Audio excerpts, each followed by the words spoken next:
When a player starts a new season, I want them to feel like we've been able to kind of recapture the magic of like week 1 of Marathon launch.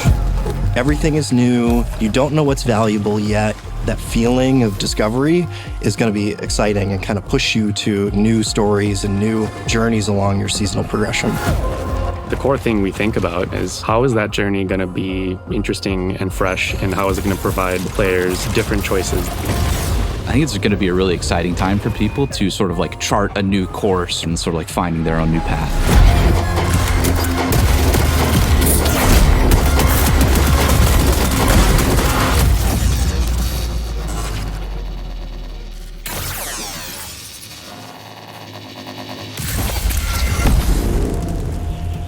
The narrative theme of Season 2 is escalation. The UESC is tired of getting pushed around by the runners, and they're fighting back. As their opposition escalates, so too does the anomaly.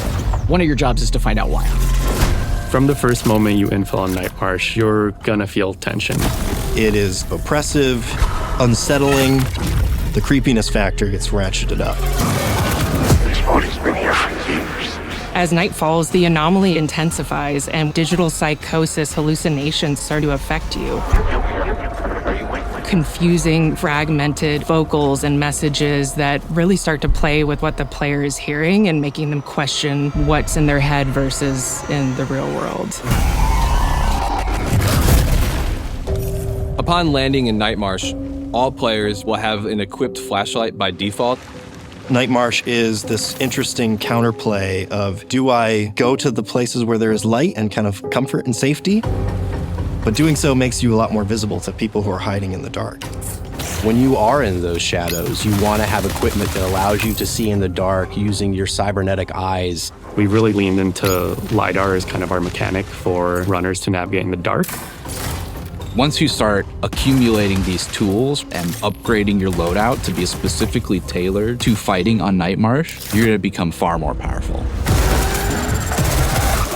One thing we saw resonate with players from maps like Outpost was the way you could work your way through the map and earn access to treasure. That's the core principle of what we're looking to do on Nightmarsh. Players have kind of seen that there are maybe elevators or staircases up to something that has been closed off, and in Season 2, you're going to gain access to that space.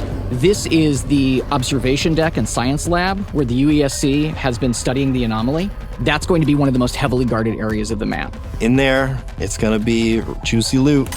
Ultimately, the real test of mastery on Nightmarsh is, can you get into Upper Complex and can you raid that UESC treasure room up there?